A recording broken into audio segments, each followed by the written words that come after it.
Another strong finish in week 2 for the Falcons, which is a welcome change from previous years. And it's a sign that things can only go up from here.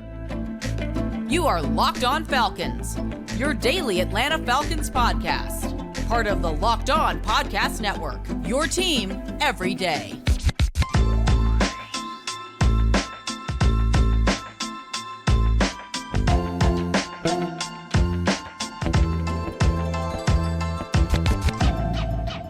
Welcome back, everyone, to another illustrious episode of the Locked On Falcons podcast, your daily Atlanta Falcons podcast, part of Locked On Sports Atlanta, your team every day. And today's episode is brought to you by FanDuel Sportsbook, the official sportsbook of Locked On. Make every moment more. Right now, new customers can bet $5 and get $200 in bonus bets guaranteed. Just visit FanDuel.com/locked on to get started. And guys, if you don't know me, I'm your very humble host, Aaron Freeman. Been covering the Falcons for many years, formerly at FalcFans.com, RIP. Still going strong as the host of this illustrious podcast. You may also know me as Sirius Black. You may also know me as Mr. Holier Than Thou. You may also know me as Mr. Drew. My friends call me Negative Nancy. You can call me Mr. Drew, but you can become one of my friends by becoming an everydayer of this illustrious podcast and making it your first listen. And all you have to do is subscribe or follow for free on YouTube or wherever you listen to podcasts. So today's episode, I am joined by none other than Dave Choate, the founder, head honcho over at the Falcoholic. And we're going to be talking about his thoughts on this week 2 win over the Green Bay Packers. So without further ado, let's jump into that conversation right now. Welcome back, guys, with another illustrious guest, none other than the Falcoholic himself, the head honcho, Dave Choate of the Falcoholic, and we are here to talk about the week 2 win of the Atlanta Falcons over the Green Bay Packers with their valiant come from behind, down 12 points going into the fourth quarter and pulling off the 1-point win. And Dave, as you know, just mentioned, what has stood out for the Falcons in both of their 2 wins to start the season is how strong they have finished the game. And a commenter on my video that I put up yesterday by the name of Joey Shea 4021 left a comment citing some of the stats from the Falcons in the fourth quarter. I just want to throw those at you for a second. And he posted that the Falcons have outscored their opponents 27-0 in the fourth quarter. They've outgained their opponents 244 yards to 56 yards. They haven't given up a play longer than 11 yards in the fourth quarter. They've only been penalized twice in the fourth quarter. Ridder is 10 of 12 for 181 yards. That works out to be a 119 passer rating. And I did calculated what the Falcons have given up from a passer rating. It's less than 40. And the Falcons defense is 7 of 9 in terms of getting stops on third downs. And actually, I think Joey's wrong on this number. They're actually 8 of 10. So that means the offenses have only converted 2 out of 10 third downs against them in the fourth quarter. So, Dave, I'll give you the floor. Talk about how impressive the Falcons have been in the fourth quarter, and you can talk about the offense, the defense, or both. Yeah, isn't it just a nice change of pace, right? Because I know we had a couple games where this happened last year, but not this impressively. And obviously for 5, 6, 7, depending on how far back you want to go, 10, 20, 30 years, this team has been known for not finishing the games they should finish. So seeing them kind of, spend 3 quarters playing so-so to downright mediocre ball and then turning into one of the best teams in the league in the last quarter of the game has been spectacular. And I think offensively, one of the reasons it's been so encouraging is because we have seen the offense outside of, Bijan, who is magical, sort of stuck a little bit in the early going. They've certainly struggled to get off to the fast start that I was hoping to see from them. So seeing that they are able to put that together, finish games strong, and erase, 12-point deficit going into the final quarter as they did against the Packers, who have a good defense. It's beyond impressive, really. And it does do a really nice job of underscoring, that resilience is not a buzzword with this team. It means something. They do actually believe they can win these games, even when they clearly have not played like it through the early going, and they're making that happen. And to me, maybe it's even more impressive on the defensive side. There is no, major uptick in pass rushing production. Certainly they're better. They're more efficient toward the end of the game, but there's no like huge turnover this last week against the Packers to finish things off. This is just the defense clamping down hard, playing really fundamentally sound and forcing these punts. And to me, when you don't have, sort of, I don't want to say a crutch because it's a legitimate way to play it, but if you can't get those big turnovers, if you can't count on, your pass rush generating these big losses for you, still being able to really hold a team in check like they did, especially against Green Bay, to me is a really good sign for where they're going. Because again, I think we'd all agree this is a work in progress team. So to see them do this in the fourth quarter feels less fluky than, sort of they're figuring it out as they can go. And this is what they can be if they can start putting that together a little more consistently. Yeah, I think that's a great point. I just remember yesterday talking to the folks on subtext when they got down 2 scores in the third quarter, and I was like I don't think they're built to come back, for down 2 scores, right? Like 1 score would have been fine, maybe 10 points, but to need to sort of come back and get potentially 2 touchdowns to win the game, and they wound up getting a touchdown and 2 field goals, I think it was, to sort of win the game. That was impressive to me, and it does speak to the difference that this team, and that's why I like having you on, Dave, because you're like the only person that I feel like has similar perspective as me, given how long we've been doing this. Yeah. And we can actually remember the more years and some of those years prior to that, Dan Reeves and whatnot, where all these all these Gen Z folks covering, I'm kidding. But anyway, yeah, so like it is nice to see that. And it's like, I think the point you made where like they still are kind of a work in progress. So it is nice to see that like this is not even the fully formed version of this football team. And so, hopefully they can, get better in the first 3 quarters so that we can get more of the fourth quarter Falcons in the first 3 quarters, which is, it's a very nice thing to say. I don't think I've ever been able to say that in the 30 I can't years. remember ever saying it.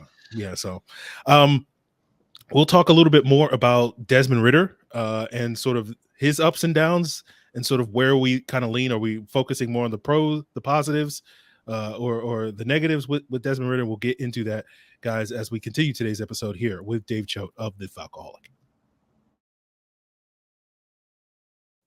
Now, recently, guys, there have been issues with supply chain shortages, natural disasters, pandemics, and you may find yourself traveling in an unfamiliar place, and you may not have access to the life-saving medications that you need, and you need to be more prepared now more than ever.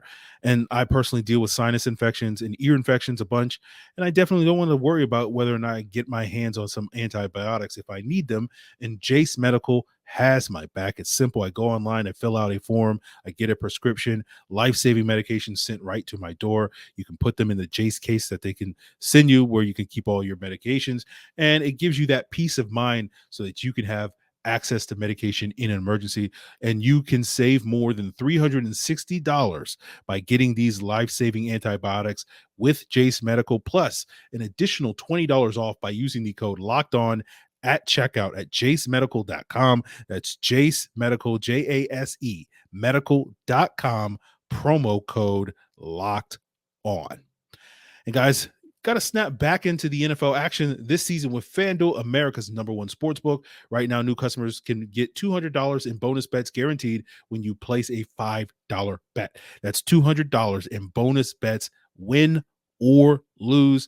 And if you've been thinking about joining FanDuel, there's no better time than right now to get in on the action. The app is safe. It's super easy to use. There's a wide range of betting options available, including spreads like the Falcons being 3.5-point underdogs to the Lions this week in week 3. You can bet player props. Like if you want to bet Bijan still the favorite for the offensive rookie of the year, but hey, Anthony Richardson and Puka Nacua of all people are sort of closing that gap, over unders and so much more. So visit FanDuel.com/locked on and kick off the NFL season. FanDuel is an official partner of the NFL. So continuing our conversation here with Dave Choate of the Falcoholic, we talked about the Falcons' ability to finish, as I noted before, through some stats out there to show you how good Desmond Ridder has been in the fourth quarter, which I think is a big reason why this Falcon team is 2-0 as opposed to 0-2. But the first three quarters have not been as good.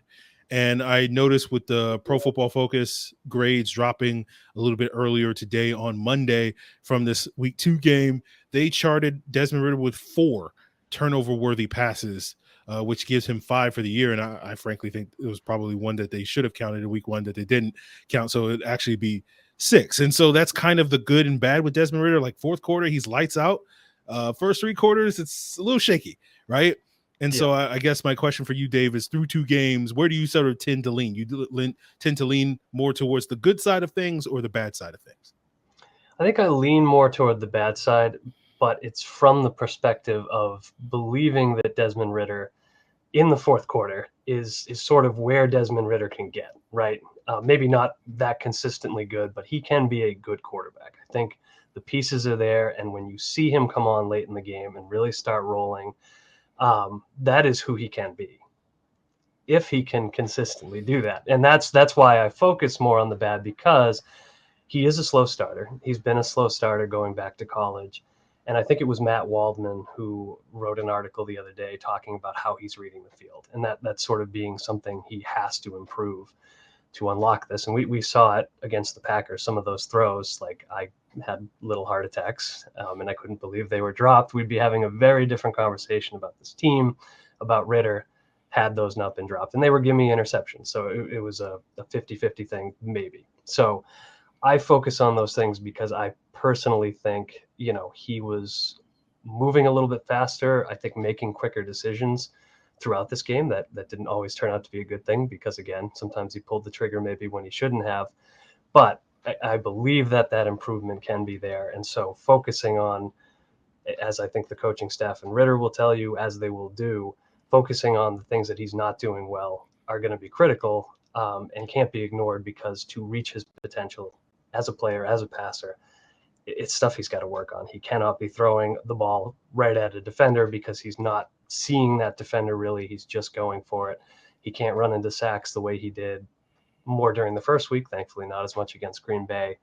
So, to me, continue to focus on those until he shows that he can get those out of the way, because they're what's holding him back from being the Desmond Ridder he can be, which is a good quarterback, I think.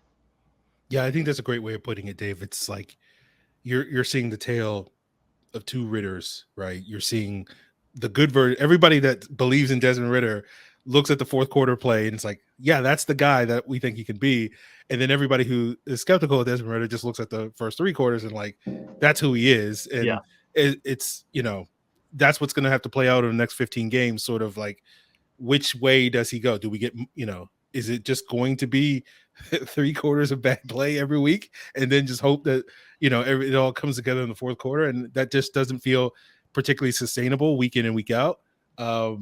Especially potentially going on the road where you won't have sort of the friendly confines of Mercedes-Benz Stadium, and you won't have the crowd noise to boost the defense and all that stuff. So you do wonder a little bit about that, but it is like, we're still early in his career. And it's just like, yeah, like I'm with you. Like, it's like, it was interesting to me to listen to him post game, where people were asking him about how you sort of graded your own performances. And he said he gave himself a C+ last week. And then without watching the film this week, he'd probably give himself a C as well. And people asked him, like, when was the last time you gave yourself an A? And he was like, years ago, maybe like early when I was at Cincinnati. And it's like, the only way I get an A is if like everything goes right for you in a game. And there's so many things that got to clean up. So it is nice to hear that he holds himself also to a higher standard as well. So it's not just like, hey, we won the game, that's all that really matters. It's like, that is important. Clearly, like you need to win the games, but it isn't, there's room for improvement. So I'm looking forward to seeing that, hopefully that growth over the course of this season. And hopefully we will be talking about not just fourth quarter Desmond Ridder, but all quarters Desmond Ridder. Yeah. So guys, we'll see what Desmond Ridder does, but we still got more to talk about on today's episode here with Dave Choate. We'll talk about some of the boxes that the Falcons still need to check, not just Desmond Ridder playing better in the first 3 quarters, and we'll also give some shine to some of the players that may have not gotten enough through 2 weeks into this season. And we'll continue that to wrap up today's Locked On Falcons here with Dave Choate of the Falcoholic. So our friends at Prize Picks have a fun, quick way to play daily fantasy. It's simple. All you got to do is pick 2 or more players and pick more or less than their projected stats, and you can win money. It's quick. It takes less than a minute. Normally, I do it like a few minutes before the primetime games kick off. That's how easy it is. But with a double header on Monday Night Football, I didn't wait this time. I already put in my bets for this Monday night. Hayden Hurst, more, 28.5 yards receiving. Honey Badger, more, 5.5 tackles. George Pickens, more than 42.5 yards. The Browns quarterback, less than 204.5 yards passing. And I used the flex play because I never seem to win all of mine entries with Prize Picks. And so the flex play allows me, if I just hit 3 out of those 4, I get 1.5 times my money. If I hit all 4, I get 5 times my money. Now, if I just played the normal power play, I would get 10 times my money if I hit on all 4 of those. And it's basically the more entries you have, the more money you win, up to 25 times, and you get that money back quick. So make all those picks, whatever you feel like doing. That's why Prize Picks is the #1 daily fantasy sports app. So go to prizepicks.com/lockedon and use the code LOCKEDONNFL in lowercase for a first deposit match up to $100. That's prizepicks.com/lockedonnfl or use promo code LOCKEDONNFL. Prize Picks is daily fantasy made easy. So before we wrap up here with Dave Choate of the Falcoholic, I want to give a special shout out to the everydayers, guys, that tune in each and every day and make this podcast their first listen. And of course, if you want to get some of those insights into the game midway through, of course, make sure you subscribe to the subtext and the link in the description below. And that's basically a way that you guys can just text me during the games. I can text you, give you my insights, pregame, postgame, in-game. Also, you'll get access to a extended all 22 review each and every week for the podcast as well. So those are some of the perks. It's only $4.99 a month, but it's 2 weeks. The first 2 weeks are free. So, all those perks, go hit the link in the description below if you want to sign up for that. But Dave, wrapping up today's episode, what boxes besides Desmond Ridder being good in the first 3 quarters are you still hoping that this team can check in the coming weeks that you haven't necessarily seen from them so far this year? Yeah, I think a fast start, right? Like, I think, that's a really broad statement, so I'll break it down a little bit. But I think one of my greatest fears coming into this year, given how slow they started at times last year, was, are we going to see the pass protection come together early? Which it hasn't. Each of the last 2 weeks, they certainly got it together, I think, better against Green Bay than they did against Carolina, but it still took time.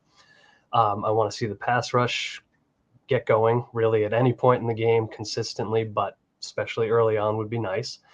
And you just like to see, some of the mistakes and certainly not just Desmond Ridder, but the entire passing game clicking early on in games. So as an overarching theme, like, that to me is the #1 thing. Like, let's not have to, play really well in the fourth quarter to ensure we win. Let's see what happens if you get off to a fast start, and then you can still play well in the fourth quarter, make it a blowout, make us happy. Like, that's fine. You can do that. But to me, that's the big box that you have to check is, can you get off to a fast start, or is this going to be a team that is constantly having to overcome some sluggishness, make adjustments in game and hope for the best? Because I don't think, that is necessarily the way this team is going to win games over the long haul against quality opponents. If you fall down early to, say, the Jaguars in a couple of weeks, they find their footing offensively. What does that look like? If you can't catch up earlier on. So the big thing for me is definitely overcoming the slow starts. And that's Ridder. That's the offensive line. That is pretty much everybody but Robinson and maybe Jesse Bates, who's still getting a pass for week 1. So it's a big broad box. But again, I really think if you look at, they've been outscored through the first 3 quarters. They've certainly been outscored in the first half. And then, they're doing absurd things in the fourth quarter. And to me, it's great, but it's not sustainable. So let's figure out how to spread out some of that excellence over the whole game. It would be nice. It would be nice. Yeah. Like it used to be, I would always say whether it was Mike Smith or Dan Quinn, it always seemed consistently in the Matt Ryan era that we would get 2 good quarters of play, right? Usually it was like the second quarter and the fourth quarter. We all knew the third quarter was terrible for the Falcons. And then like sometimes they would start rough in the first quarter. And now it's like, now we just get 1 good quarter of good play. And it's just like, I never thought I would miss the 2 good quarters of good play from the Falcons, because I always thought that was just like, hey, can we get 3 or 4 good quarters of play? And it's just like, now we're at a point. So yeah, I'm with you on that. Some better starts would certainly help things. But let's finish here, talk about some players that have stood out to you, whether in small ways or big ways, that you don't think have gotten enough shine, because as you mentioned, it's been primarily Ridder and Bijan and Jesse Bates that have been sort of taking up a lot of the oxygen these first 2 weeks in terms of who are the players that we're talking about. But maybe some other players that you thought either against Green Bay or even going back to the Carolina game have stood out in your eyes and haven't got enough shine. Yeah, I think I'd start with Mack Hollins. I remember the reaction when I floated Mack Hollins as a possible wide receiver too, and I got yelled at for like a solid couple days before they signed him. But he has been, I think, if not an ideal fit for the offense, I think he does the things this offense needs him to do really well. I think his blocking has been more or less as advertised, and some of the catches he's made, some of the awareness he's shown, on that deep ball. Yesterday, the adjustment and the catch were terrific. I thought he did everything he possibly could to reel in that touchdown. NFL officiating be damned. And so to me, especially in a system where they're barely using a third receiver, like Hollins needed to be good. So far, I think he's been as advertised and clearly has a rapport with Ridder. So to me, he's a guy that I think he's getting a little bit more love now and here in the second week, but I expect him to consistently be that player all year. So he definitely deserves some shine for that, especially after people were not necessarily excited to welcome him to Atlanta initially. And I do think that Nate Landman deserves some love for yesterday too. To me, that was a huge trouble spot for them. You were going to be relying on a second-year undrafted free agent who had never started a game before. And, I do need to rewatch the game to make sure my initial impression's right. But to me, it seemed like he had a solid effort. And that is a big, big deal because we did not want to find out 2 games into the season how good that depth actually was.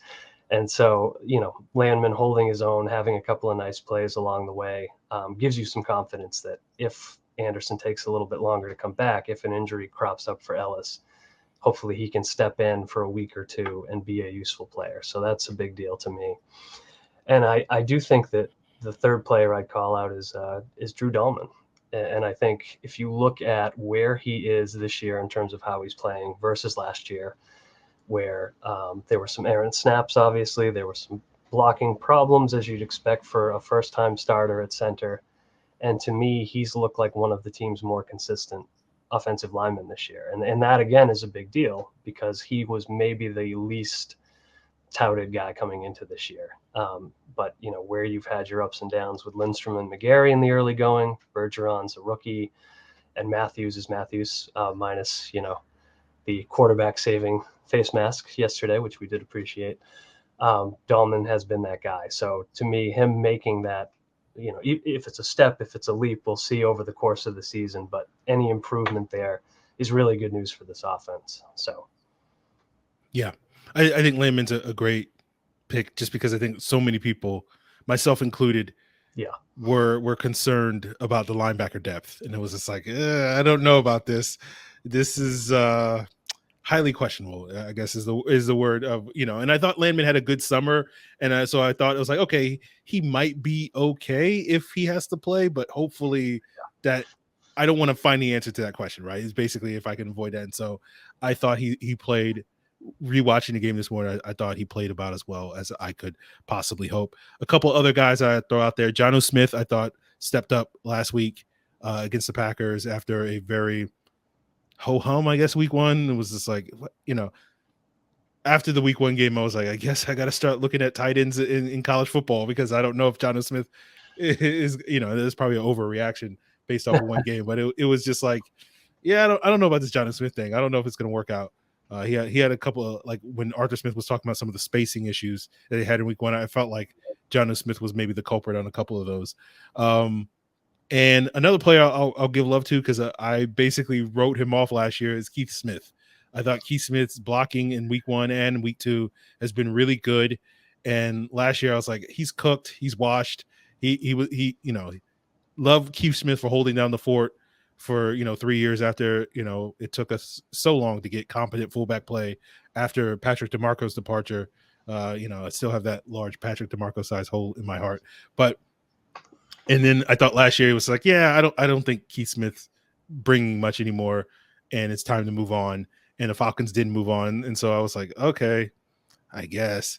And then I think Keith Smith heard all the slander that I've been throwing at him on Twitter and on this podcast, and I think he's played really well these first 2 games. So especially, it does seem like him and when he's in the game with Bijan, that they work really well together in that role. So give Keith Smith some love.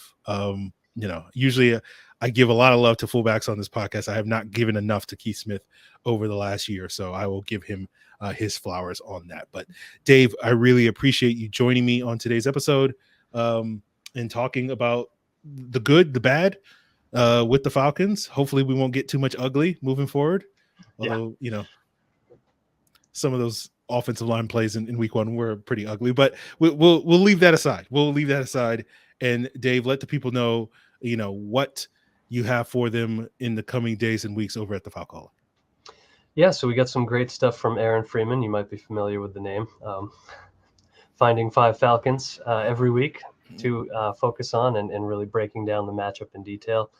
We've got some great stuff. I know Will McFadden started a new exhaustively researched article last week that was like 4,000 words long with capsules on each upcoming opponent for the Falcons, the player to look at. I thought that was really useful, especially with Detroit coming up. So be sure to check that out. And of course, we'll be previewing the Lions matchup all week, fretting about it a little bit, but also feeling much better about it than we might have a couple of weeks ago. After what the Falcons have been able to do. And if nothing else, they'll be in it in the fourth quarter. So that's great. There you go. All right. Yeah. So guys, basically, if you got something to do for the first 2 hours of the game, do what you do and just show up around like 3:15, and that's when the game will actually get good, next week. So that is the case. Dave, again, always appreciate you joining me for this. Look forward to future conversations as we get later in the year, and hopefully some of the things that we talked about on today will be non-issues later in the season. We'll be complaining about other things like, hey man, they didn't cover that punt particularly well in the third quarter or something like that. Like the little things. I would love to get back to a day where I just complain about the little things. So that's the dream. There you go. All right, guys. So, guys, that's going to do it for us here on today's Locked On Falcons. Appreciate Dave Choate of the Falcaholic for joining me on today's episode. Tomorrow, we will be potentially having 2 episodes. We may have the All 22 review, and we should also be joined by Brad Spielberger of Pro Football Focus to talk about the Falcons 2-0 start and some of the stats that PFF and grades that PFF has thrown out there over the first 2 weeks. So that will be an interesting conversation. So I don't know exactly what order I will air those episodes. We might push the Brad episode later in the week. We'll see. Basically will depend, but you can get 2 of those episodes, and the All 22 review you'll get access to an extended All 22 review as well if you join the subtext. That is an exclusive for the subtext. Again, as I mentioned earlier, $4.99 a month, but you get the first 2 weeks free. So, if you only wanted to get an extended All 22 review, last week it was like 30 minutes extra. It's basically double the All 22 review. So if you that's something that you're interested in, it basically works out to be like $1.25 a week per extended All 22 review. So that may be worth it, but there's other features that you can get, other ways that you can contact me, all that sort of stuff and more. So join the subtext if you haven't. If you're looking to submit questions for future Q&As, of course, subtext is a great way to do it. The Locked On Falcons Discord, link in the description below. LockedOnFalcons@mail.com is the email address, and of course you can hit me up on the various social media accounts under Locked On Falcons. So guys, that's going to do it for us here. Appreciate it for your first listen. Continue to make us your first listen. Second listen, check out the Locked On NFL podcast, part of the Locked On Podcast Network, your team every day.